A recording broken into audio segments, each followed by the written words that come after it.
Okay, apreciados amigos y amigas, qué alegría que estemos todos juntos aquí en la Iglesia de Todos los Santos. Welcome, friends. What a joy it is that we are all together here at Sunday Morning Live at All Saints Church. Mi nombre es Mike Kinman. My name is Mike Kinman. Soy Rector. I am the Rector. Mi pronombre él. My pronouns are he, him.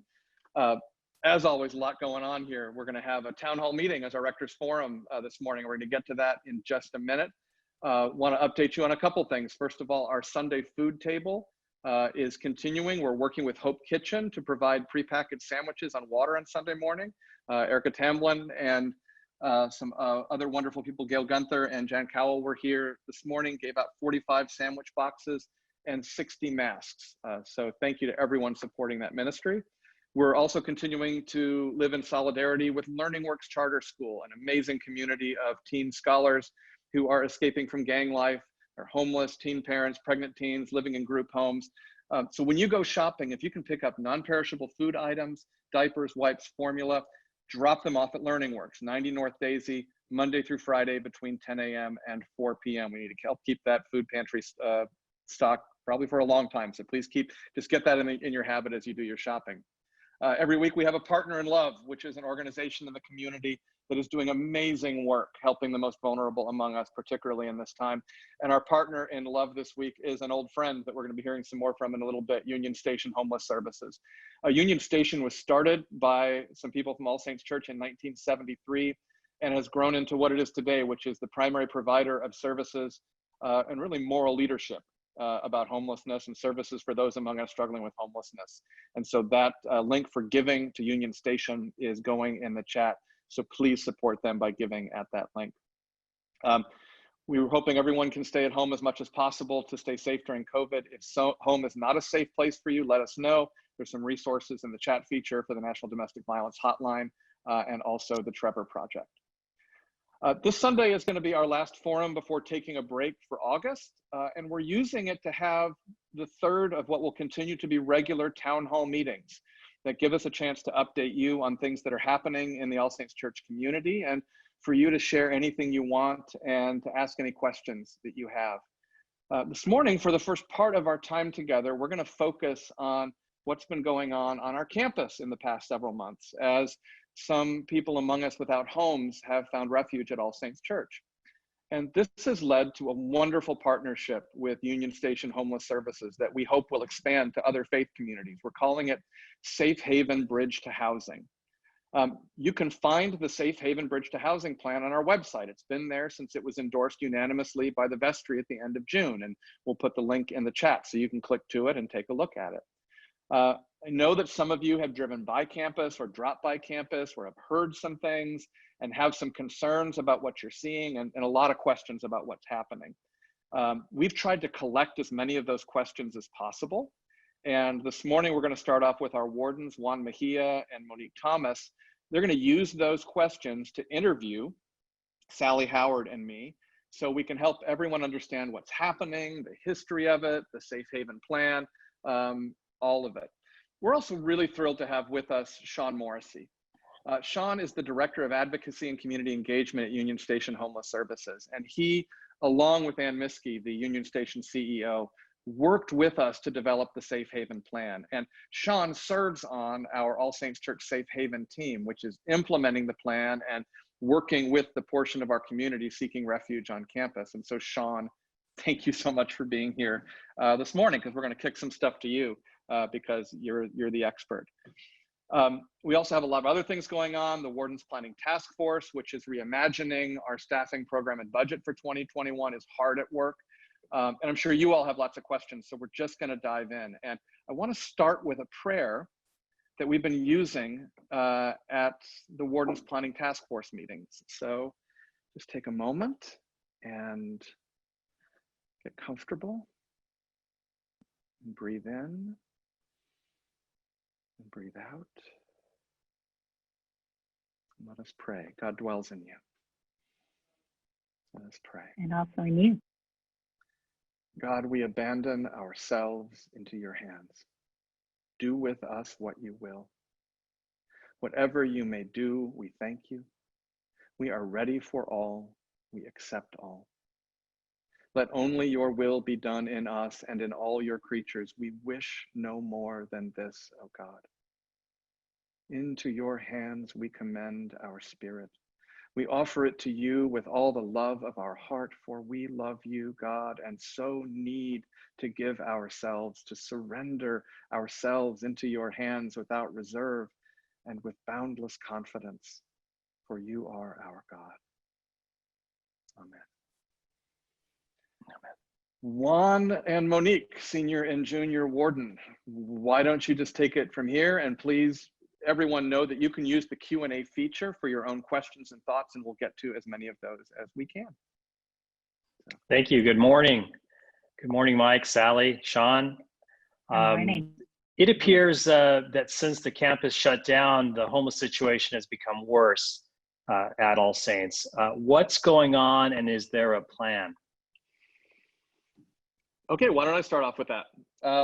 And what has happened is, and we'll get a little bit maybe into the history of this later, but just to answer the question, what has happened is actually fairly predictably, since the shutdown with COVID, there have been many, many more people on the street, and more of them have ended up at All Saints Church because we have an open campus and a reputation as a place of compassion.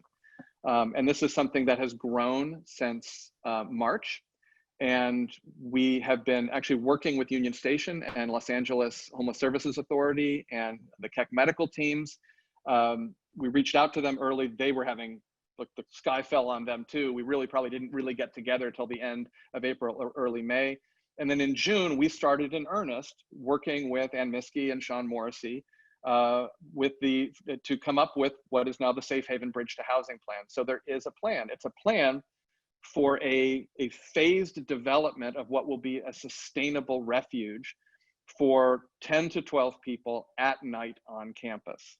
And we're transitioning into that model, and we want to transition into it at a pace where we can do it well, and also in a way that we take advantage of the opportunity that this is something that we hope other faith communities will say, hey, yeah, that'll be sustainable for me, and that's a great way for me to help out too. So there is a plan. Dan, if you could put the link for it in the chat again, and download it, take a look at it. There's a lot there. It's a lot of detail, a lot of work went into it, and we can talk more about the details of it as we go on. Sally or Shawn, do you want to add anything to that? Yeah, I would just add that the plan itself, as you said, Mike, was developed with our professionals. I think, Shawn, you said it, like lightning struck twice at All Saints, that we, Union Station started on our campus, and now Union Station is helping us to create a plan that feels an actual need, because of the reduction in beds due to COVID-19. Shawn, would you say a little bit more about that? Yeah, good morning, everybody. I just want to note really quickly, too, that I owe a specific debt to All Saints, because in 2002, I wound up here as a homeless man and ended up at Union Station, having spent almost 3 decades with a lot of trauma and a lot of conditions and challenges, and ultimately became homeless. And if it weren't for Union Station, I don't know that I'd be sitting here this morning on this screen talking to you all. And I think that what we're talking about in terms of the safe haven is another kind of groundbreaking, cutting edge opportunity for All Saints to show up in the community like a lot of places don't do, and offer something really unique that can be built upon. During COVID, all of the shelters across the county, all of the beds, as Sally mentioned, all of the congregate living spaces have had to be decompressed. And so I think that results logically in just more visibility of folks without places to go during the night. And the bigger point, I think, here is that if we accept the premise that folks who are sleeping outside are not choosing to do that, that they're actually forced to do that they are really what they are kind of victims of broken and failed systems that I think of folks who are homeless as no different from people who are experiencing kind of a refugee status from a hurricane, except these hurricanes that we're talking about are largely man-made and come in the form of inaccessibility to appropriate treatment and systems that will catch this problem before it ends up in homelessness. And then once homeless, these systems are so barrier-ridden that they tend to perpetuate the problem. And a lot of this is inaccessibility into appropriate helping systems, and then ultimately the lack of housing, because most of the folks we work with are on a path to housing. We just are not able to get them there yet. Thank you. Could I add to that, Shawn? You know, I think one of the things that was compelling for me about the plan is how clear you made it that this service is actually needed, that safe places to be is a prerequisite, the most effective way of helping people get into permanent housing, and that this plan allows for connection to those services and a safe place to sleep that helps reduce the incredible disorganizing experience of homelessness. Yeah, it's the basis from which all forward movement kind of begins and happens, is having a little bit of stability in that way. Thank you. And Shawn, thank you for sharing your story and your history. Good morning, everyone. Good morning, Mike. So the next question, one of the questions that's come up is, what is the history of people experiencing homelessness being on our campus? Did we have a homeless issue prior to COVID? Well, the answer to that is absolutely. It's a long history, and it way predates me being here, and it's part of why Union Station exists, is because this is something that has been a mission concern of All Saints Church for a long, long time.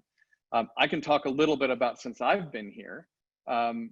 You know, because we have an open campus. It's actually one of the great things I love about our physical space, is it really is sort of like this big open hug to the Pasadena community.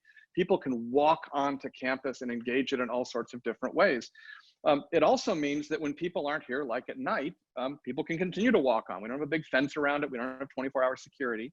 And so people can walk onto campus. So for a long time, we've had people at night who have no other place to go, coming on and sleeping at campus at night. The census, the volume of people, increased considerably a little more than a year ago. The city of Pasadena began using security to keep people from sleeping at City Hall at night. And a lot of folks who had been there just walked across the street to us. Now, my experience, I worked in a downtown inner city church with huge population of people struggling with homelessness in St. Louis for 8 years. And one of the things I learned there is, first of all, our value is to provide shelter and refuge.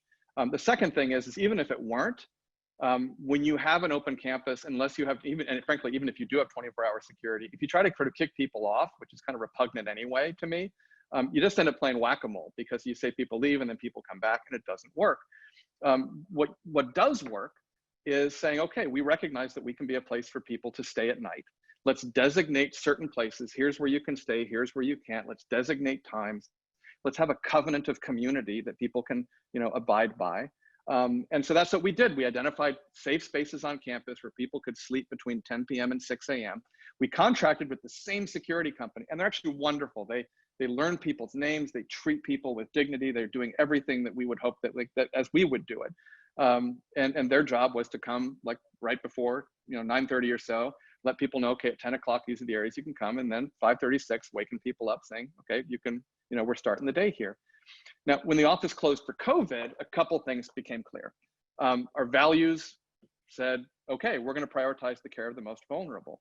As Shawn said, the shelters and the day centers closed, the libraries closed, the shelters were reduced to a quarter to a third capacity. There were no open public restrooms in at least a 7-block radius of All Saints Church. City Hall and the city offices shut down, and they left the neighborhood. In fact, the neighborhood shut down and we were kind of left. And then also there was no physical need to move people off campus at 6 a.m. because the campus wasn't being used, and we had no means of doing it anyway. And we really were in a situation where, okay, we had a couple options. I mean, if we had wanted to somehow, even though it wasn't our values, kick everyone off campus, there were really only two ways to do it. The first was we could have erected like an 8-foot fence with barbed wire at the top around the whole campus. Or we could have had 24-hour security, which, you know, annualized would cost hundreds of thousands of dollars. And as we've learned, still doesn't do that. And so we basically said, yeah, let's work with recognizing, at the time we had a banner up that said All Saints Church welcomes refugees. It's like, let's recognize that people are taking us serious, and let's do the work of building community. And so we continued the food table on Sundays a different way. We provided the porta potty with the washing station. And as people came on campus, we built relationships with them. We established a covenant of behavior. We reached out to Union Station and LASA, the Keck medical team. LASA had, you know, started getting people located into, you know, through Operation Roomkey into hotels. That's really slowed down. Someone asked that question. That's up to them and availability, and a lot of stuff's happening with them. We started engaging other parishioners to team with staff who volunteered. And then the census, you know, went up. And at that point, we developed the Safe Haven Plan. You know, when it sort of reached a tipping point in June where we said, this is more than we can sustain. And just really quickly, the Safe Haven Plan has just 4 key aspects. The first is for up to 12 people, outdoor space to sleep in designated areas of the campus, storage lockers that they can access 24/7, connection and accompaniment with an outreach worker, a care coordinator, or a housing navigator through Union Station, and also an experience of human dignity and love, and an intentional invitation into the All Saints Church community. It doesn't happen all at once. We have not implemented it fully. We're just phasing it in. Shawn, as you said, we always have to be as flexible as the lives of these wonderful people are complex. And so, but yeah, that's in a brief pit. That's the history that we have. Thank you. You know, Mike, it was so, can I just add one thing? It was so interesting to me as we are exploring options of grants, that one of the individuals I talked to who asked questions about what our plan is or what we're doing is a former member of All Saints Church, and remembered as a high school student, as an acolyte, Union Station and the proximity, you know, of those experiencing homelessness. So it has been something that's been with us, this problem of people being unhoused. Yeah. One of the questions that we received is, one of our core values is ethical stewardship. How do you balance that value with the radical inclusion and hospitality? I'm talking a lot. Why don't I jump in? I'll jump in with that one first too. Yeah, if you remember, our values at All Saints Church are radical inclusion, courageous justice, joyful spirituality, and ethical stewardship. And we hold all of those together. And certainly it's easy how to see that this fits with radical inclusion and courageous justice. And frankly, if you spend any time here among the people who are living here, you see pretty easily where it fits into joyful spirituality. The ethical stewardship value is one that people are bringing up a lot. And I'm really glad, because I love it when we have conversations about our values. And you know, the great thing about ethical stewardship is ethics just means you have a sense of what is the good. And then you can have conversations, and faithful people can disagree and work out together what is the greatest good and how do we balance competing goods. The word stewardship is a great word. And this was pointed out to me by, I wish I could remember his name, who's the head of the Ford Foundation this week when I was in a meeting. And he said, we need to remember that stewardship, it means use, not preservation. And like, remember the parable of the talents. The person in the parable who comes out the worst is the one who tried to preserve, buried it in the ground. And the other person said, well, why couldn't you have just invested in the bank? You could have at least used it a little bit and I would have gotten a return on my investment. Stewardship is not about preservation. It is about use. And it is about using radical inclusion for everyone. So how do we care for our buildings? There is concern that, well, okay, we're going to have damage to the buildings. There's been some vandalism. There's been areas that we really try to keep people out of that are hard to secure, and there's been some damage to the property. And we're continually working on that. And this, the buildings are here to be used. And part of being a community of radical inclusion is that we don't think the community is an us who have addresses and a place to sleep at night and come to church on Sunday and during the week, and that there is this other them who are maybe people that we serve. No, radical inclusion means it's all us. We steward these buildings for the common good in the life of the community. And right now we're in a moment of crisis.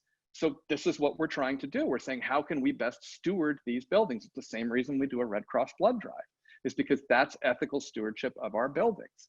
And it can be rough, and anyone who's sort of, tried to do any sort of ministry at all, things get worn, there's damage that happens. Museums end up looking really, really nice because they don't get used in the same way. And the church is not a museum. And I guess the other thing that I keep wanting to say is, even if we had a choice, this is what I believe that we should be doing. And I believe it's an incredible opportunity for us. And there really isn't another viable alternative except for what we found. We haven't found one because, again, we have an open campus. And because we have an open campus, people are going to come on campus when the campus is not otherwise activated by people. And the only ways to prevent people from coming on campus are, again, build that 8-foot-high fence with barbed wire on it, or have 24-hour security. And even in the times in the last month we've had that, we recognize that doesn't even do it. And so, and then imagine what that would do to how people think of All Saints Church. Oh, this great peace and justice church that is kicking people who are homeless off campus. Imagine what that would do to our advocacy that we're doing with the city, where we're trying to say, hey, you all need to do something. And this is something we're working with Union Station, Friends Indeed, and other people on, is saying to the city, you need to put some dollars behind homelessness in the same way you're putting dollars behind other things. There's some great people working for the city who are really trying to do a good job, and they're hamstrung. Now, we could use that advocacy in a way by saying, well, we're not going to do anything. We're going to point our finger at you and say, this is your problem. Or our advocacy gets strengthened by saying, we're doing our share. We're encouraging others to do our share. We want you to join us in doing your share. And so, and that's ethical stewardship too. That's ethical stewardship of our power of advocacy, and we're making the most of it. So, Sally, Shawn, would you add anything to that? Yeah, I would add, that we, as Union Station, as Shawn predicted, that as that community, we have a community of core people who are more or less here. As they develop some sense of community, they have worked with the security team that is on campus, and there are less incidents than there were, and partly that community has stepped up to do campus cleaning and to work with, the security team on some of the issues, and the incidents haven't completely stopped, but they are less. And that's, from my involvement over the last, or I've seen it over the last 3 weeks of being there on a regular basis. And I think, there is a way to hold, this together, of both the stewardship of our, the buildings and the sharing that is stewardship. I think that there is a reasonable way forward that accomplishes those. And I think all of us share that compassion, and all Amen. of us prize, the beautiful space that we have. And I think a danger, for any community at any time, and particularly at this time in our country, right, is to polarize, that we can't have differences of opinion. And I'm very confident, actually, that with, the minds and hearts working on this, and with the professional guidance of Union Station, that we can do something that actually, helps manage the campus for multi-use, multi-purpose, multi-person use, and that it's not an either or. And I would add that, Shawn, the statistics with Union Station in getting people into secure housing, and this is a bridge to secure housing, is 97%. So it's not uninformed. We have mind and heart together in this process. Yeah, and again, like I adore these buildings, and it's part of the pledge I take as rector is the buildings are specifically under my care, and I take that incredibly seriously. And I also and part of what I love about the buildings is we get to use them this way. We got a lot more questions, so I want is either Juan or Monique, who's up next? Yes, it's me. So you've talked a lot about how we've partnered with Union Station and our history with Union Station. Are we partnering with other agencies or groups or churches or communities of faith? Again, real quick on that. Our closest partnership is with Union Station. We have begun relationships, I said, with LASA, Los Angeles Homeless Service Advocates, and with the Keck medical team has been here. We're beginning to circulate this plan to other congregations and hoping to bring them in. I know some people at First Baptist Church have said, hey, we want to help out with this. This sounds great, because they have a closed campus. And so we have those partnerships that are happening. I've got getting a call scheduled this week with people at the city of Pasadena. We're working with them. We're communicating with the city of Pasadena. So we're up for working with anyone. We really, we're always stronger when we work in partnership. Shawn or Sally, anything to add? I would just say that we bring kind of to bear all of our relationships and partnerships and community linkages and all of those things as well with us to help folks. Right, thank you. Okay. Which allowed us to get go ahead. bi-weekly COVID testing and right. Resources for people, quarantine resources for people if they test positive. Yeah. So far, we've had no positive tests. It's been great. Another question that we've received from parishioners is some parents might not feel safe allowing the kids to use the playground in the future. What would you say to them? We would never reactivate the playground space for children until we made sure it was perfectly safe. And so right now, that's not an area that people are allowed in. Do people get in there sometimes? Yeah. And that would be whether we were trying to do something or not.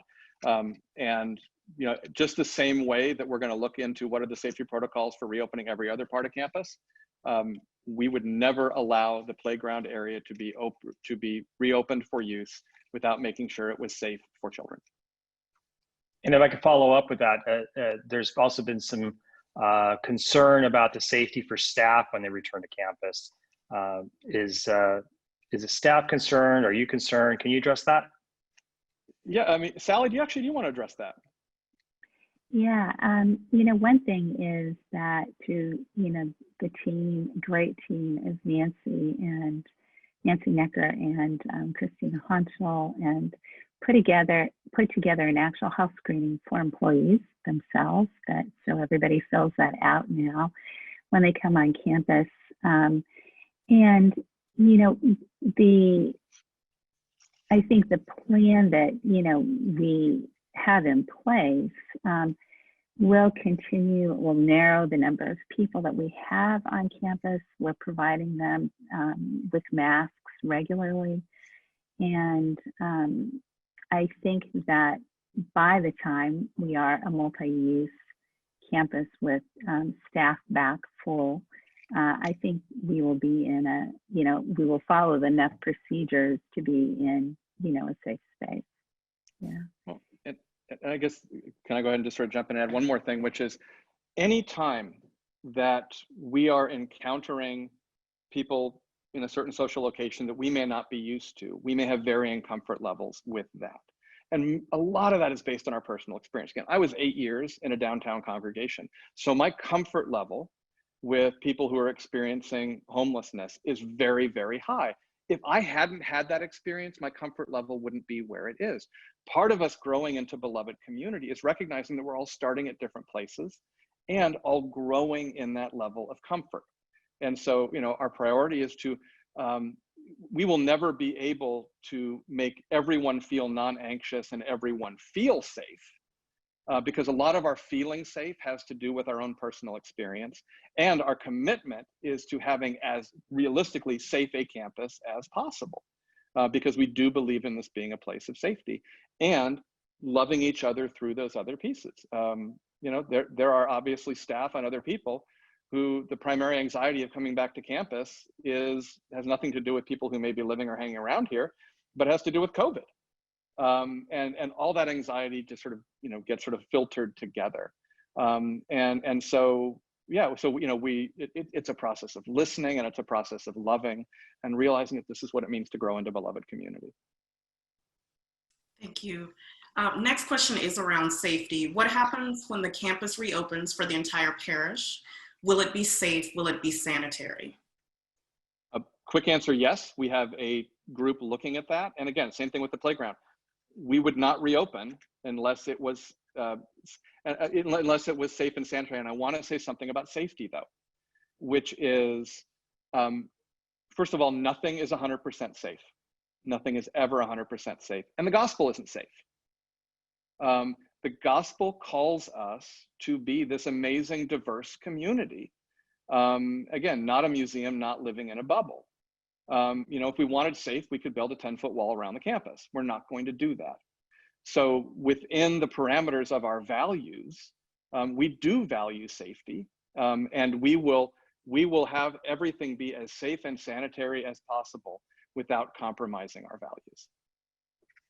Hey, Mike, Shawn. can I just add really quickly that this kind of goes to the heart of one of the myths, I think, which is that, you know, homeless folks are inherently dangerous. And Thank you.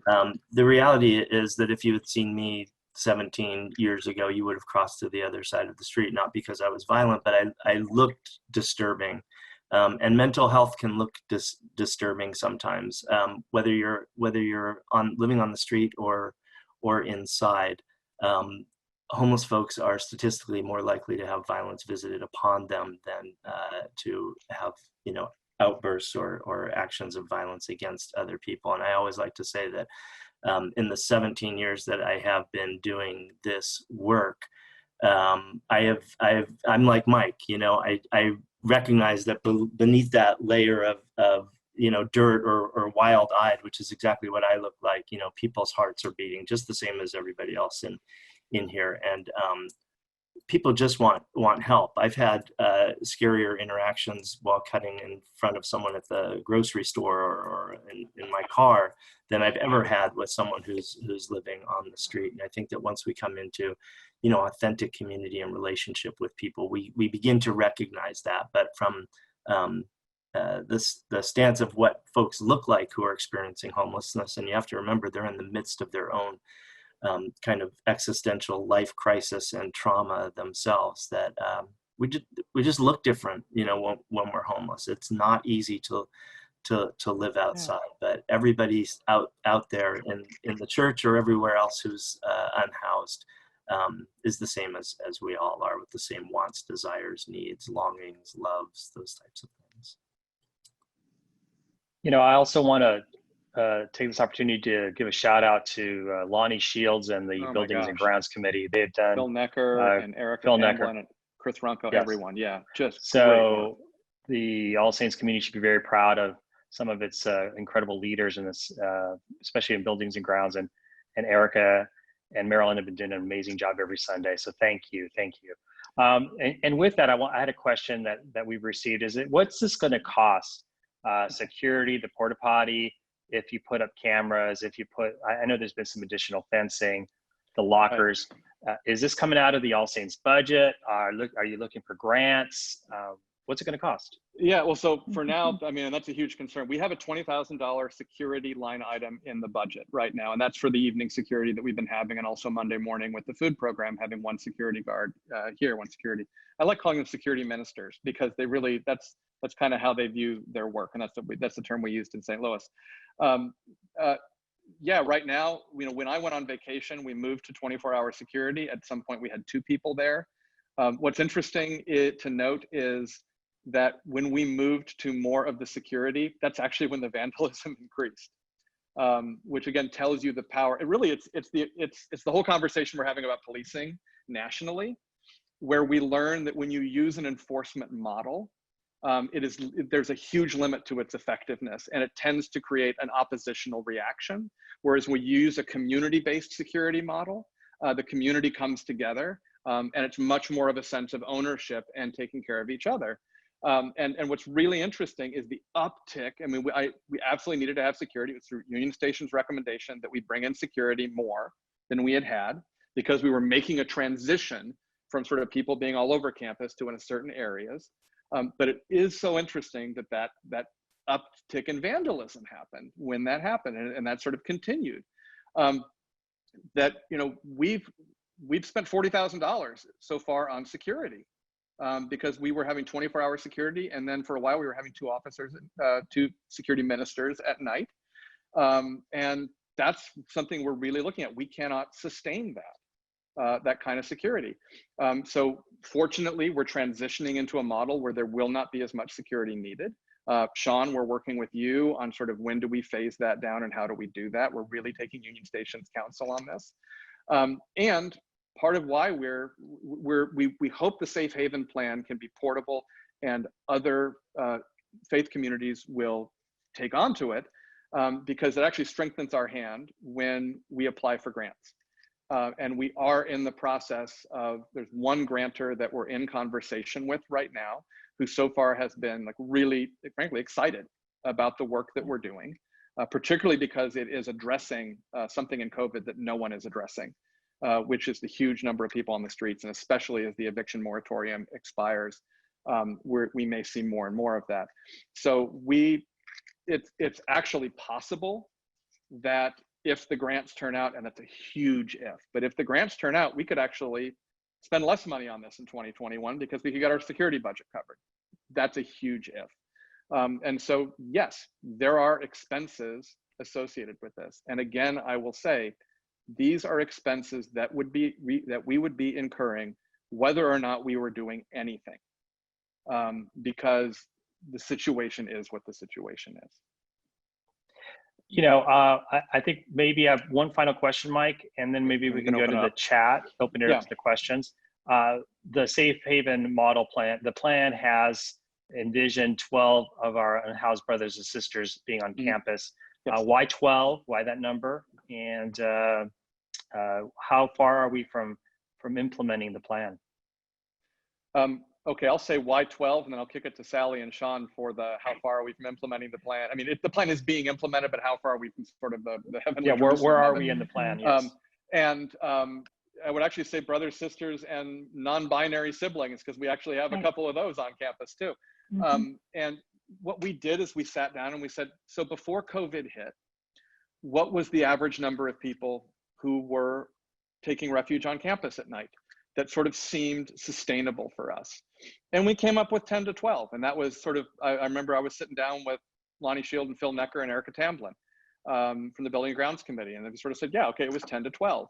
And then we said, okay, let's, like, since we know that that's sustainable here, even without a model of connecting people to a bridge to housing and social workers and stuff like that, let's say that's what this campus can sustain.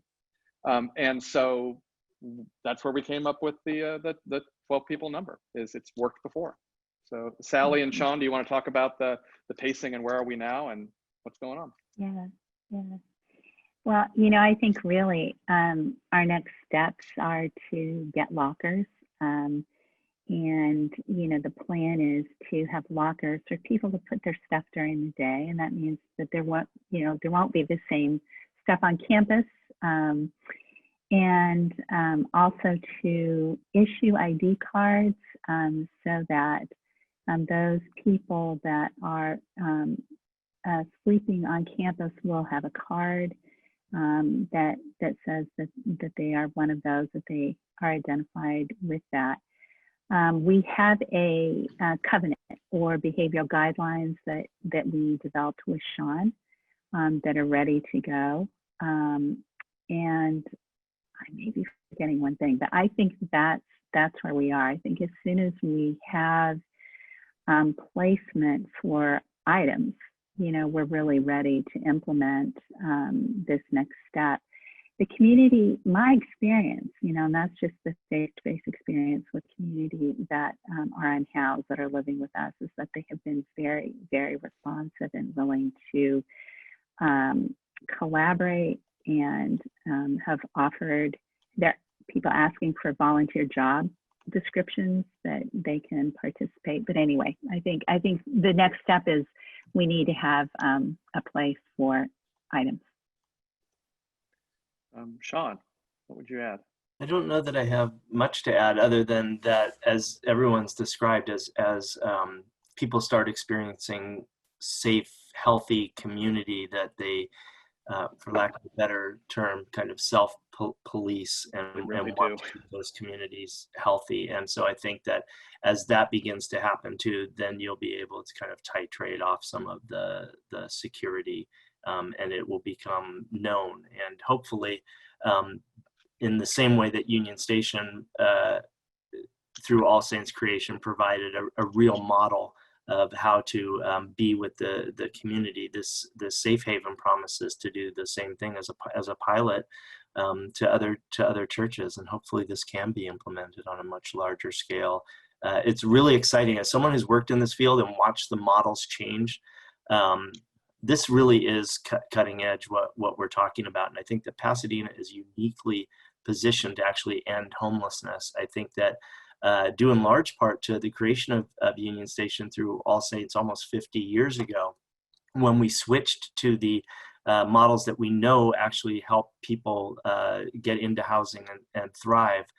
We as a city were way ahead of the curve in terms of how to make that happen. And if you look at our homeless numbers from 2011, which were, I want to say 1,216, to what we have now, which is less than half that, that's testament to the types of services and the collaborations we have as service providers, city, faith groups. What's happening in Pasadena in the terms of having reductions in homelessness as opposed to increases is almost unheard of, and it's definitely not happening anywhere else in the county. So it's all of these types of things that brought together show me anyway that we have the real potential to be one of the first cities to actually end this problem.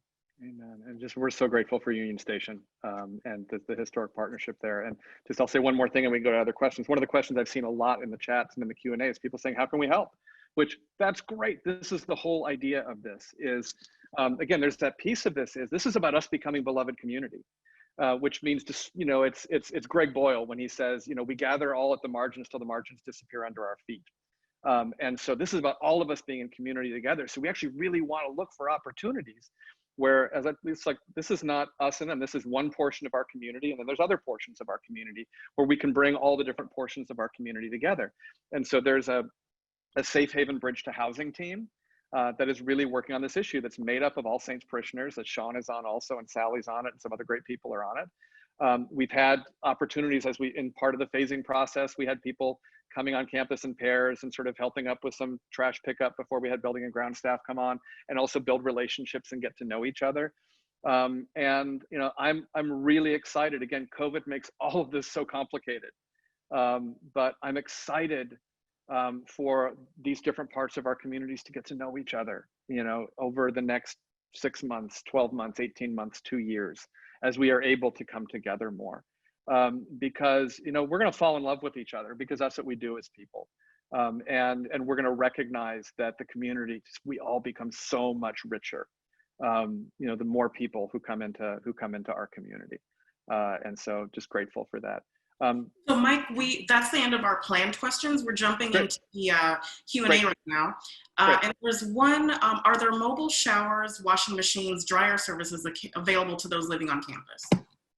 Yeah, this is an area of, I will have to say, a little frustration for me, because we've been wanting to do, I think it's called Showers of Hope, or Shower of Hope, for a while. They actually approached us. They approached us through the city. We were all set on Sunday mornings when we had the food table to have Shower of Hope here. And we were set up to like start that in July. And then the city, for other reasons that I sort of have to ask the city about, said, actually, no, we don't want All Saints Church to do the showers right now. I'm gonna, Bill Wong, who's wonderful, has reached out to me for a phone call this week. And part of what I'm gonna ask him there is there a way that we could do this? Because that it would, and again, that's something that, again, we're gonna let the Safe Haven team call the shots on that, but I wanna know if it's an option. And so, yeah, I mean, it's a great opportunity and it's hugely needed. Will we have time today for an update on the Warden's committee, staffing, program, budget priorities? Yeah, Juan, do you actually want to talk a little bit about where we are with that? Actually, Juan and Monique, do you want to take that? And I can try to jump in if we need to. Sure, and there are more questions, I believe, on the topic of, yeah, this is a super important one. The Warden's Planning Task Force, for those who don't know, is a task force that's been created to help work on our budget for 2021. And this is a great group of parishioners, members of the vestry, non-vestry members that have been working all summer. We've been meeting twice a week via Zoom. Yesterday we had a 4-hour Zoom meeting, and we're making great progress. I think that we are developing a vision of where we want All Saints to go in the future, not just for 2021. And we're close to coming up with a proposal, a framework for the vestry to consider in terms of budgeting and staff and program for next year. I don't know, Mike or Monique, if you wanted to add anything to that. Monique, do you want to go first? Then I can jump in. I was fielding questions, sorry. I think Juan has covered it, thank you. So, and I guess what I would say is, this is something that we were planning on doing anyway before COVID, and part of it is recognizing that this is a new era of All Saints Church and it's exciting, and we get to say we've got these great core values of radical inclusion, courageous justice, joyful spirituality, and ethical stewardship. We have a wonderful mission statement. We know how we've lived into it in the past. How are we being called to live into it in the future? And then also recognizing that financially, this amazing boomer generation that has sustained All Saints Church financially for many years is moving into retirement. Their giving is dropping.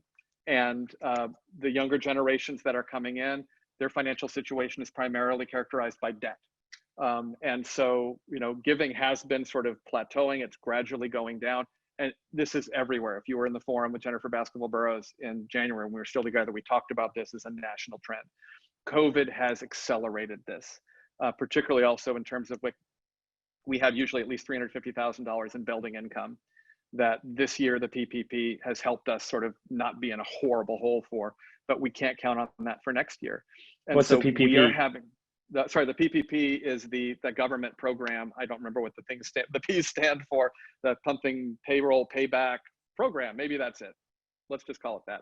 That is the money we got from the government to keep people employed. Which is how we've been able to keep our promise to keep everyone who was expecting income from All Saints Church to have that income through 2020. The truth is, and every church and organization is facing this. Paycheck Protection Program, thank you, Terry Knowles, always with the right answer. And we're facing the same reality as everyone else, which is we're gonna have a significantly less amount of income next year. Despite the fact that we have an amazingly generous congregation, and that we believe that generosity is going to continue and even increase because we're excited about the vision that has been emerging over the 3.5 years that we've spent together. So what we are being given the opportunity to do is reimagine All Saints Church's program and staffing and budget, to look for new ways that we can be the amazing church that we always have been, and to do it in a way that is going to be sustainable in lots of different ways. The Warden's Planning Task Force has been doing amazing work. Your vestry is incredible. And there's going to be pieces of this that are incredibly exciting. And there's also going to be pieces of this that are just hard and challenging because that's the way change is. And like all of it, we're going to love each other through it. And so that's what I would add. Other questions? Yes, so knowing that the need for the Safe Haven program will continue beyond the immediate COVID crisis, long-term, are we thinking about potentially constructing permanent physical structures to facilitate this vital work? That's something we have had. Juliana Serrano and I had an exploratory conversation before COVID with some people in the city to sort of say, well, what would the options be?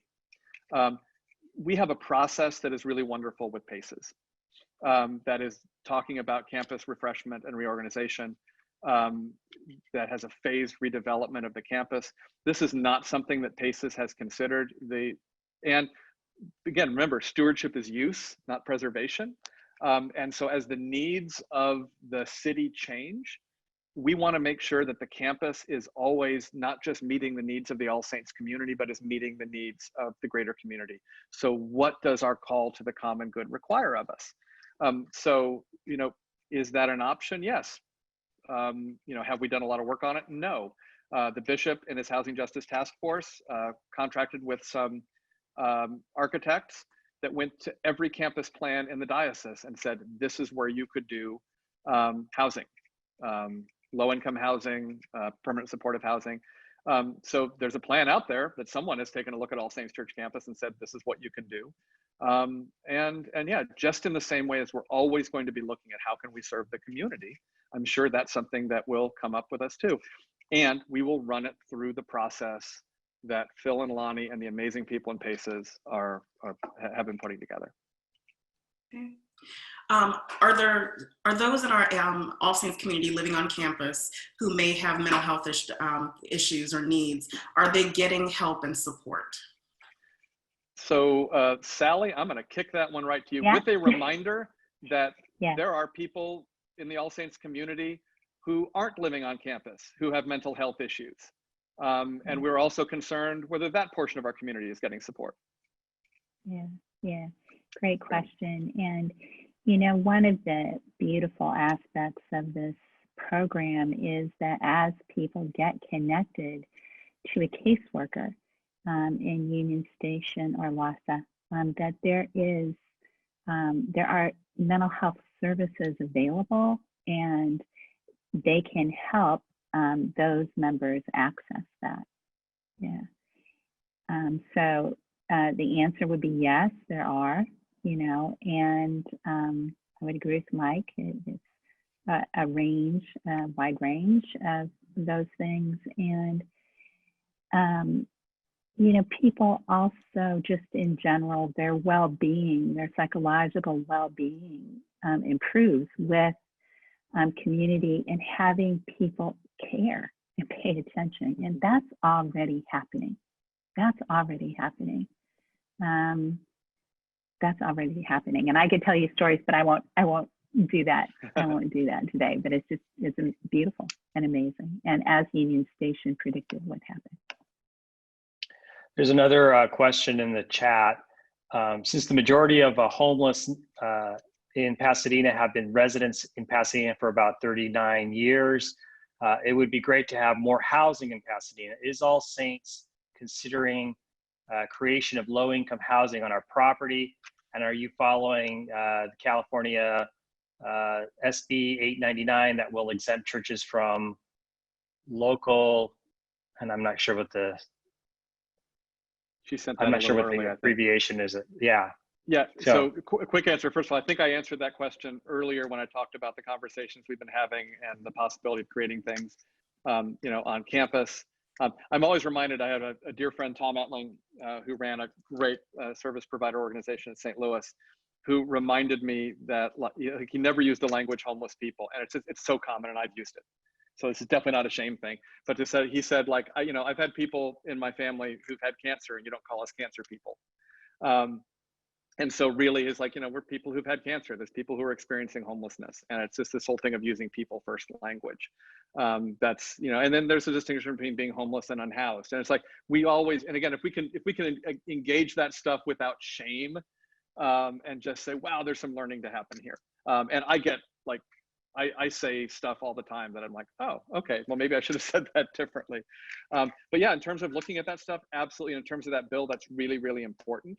And I know that is something that we're tracking. So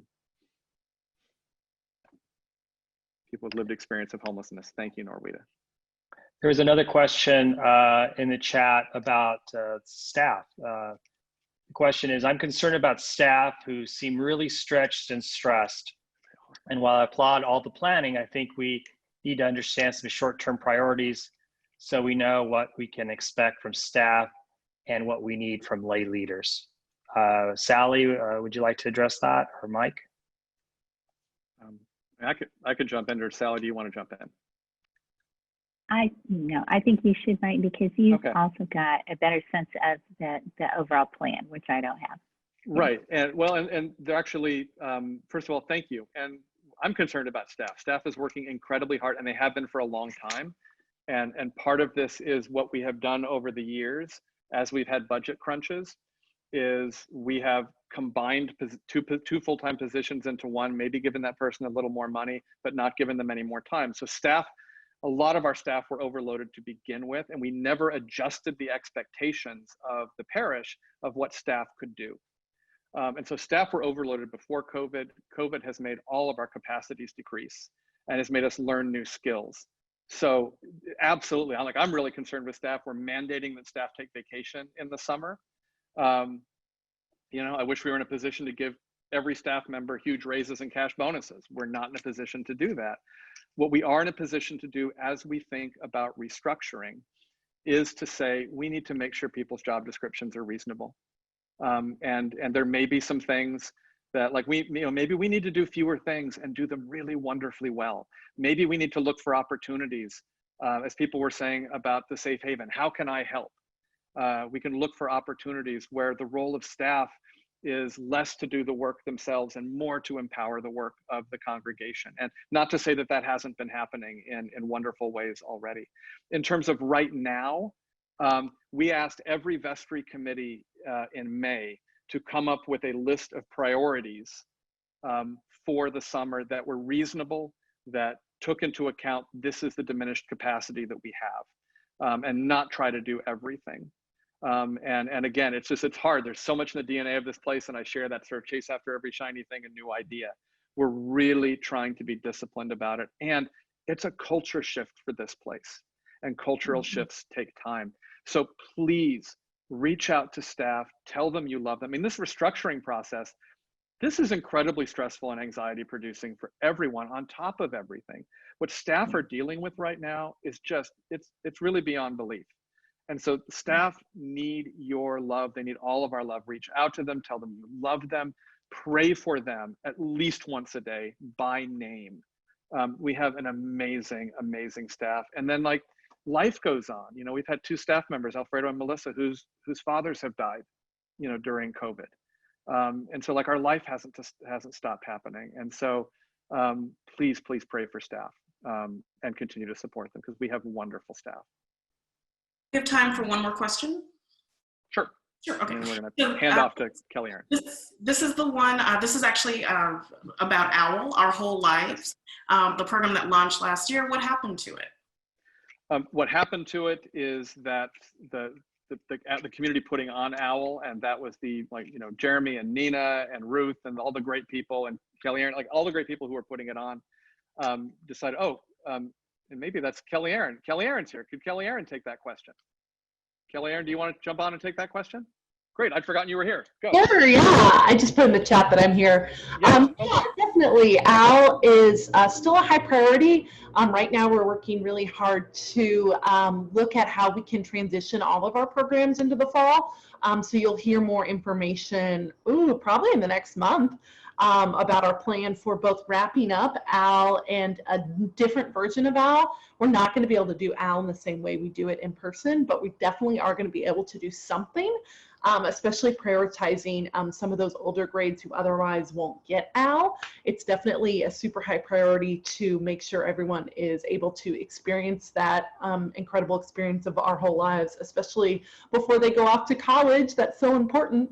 OWL is Our Whole Lives. It's a comprehensive human sexuality and health curriculum, really bridging the gap between what we know kids need in their lives. And it starts off in kindergarten and goes up through adulthood and seniorhood.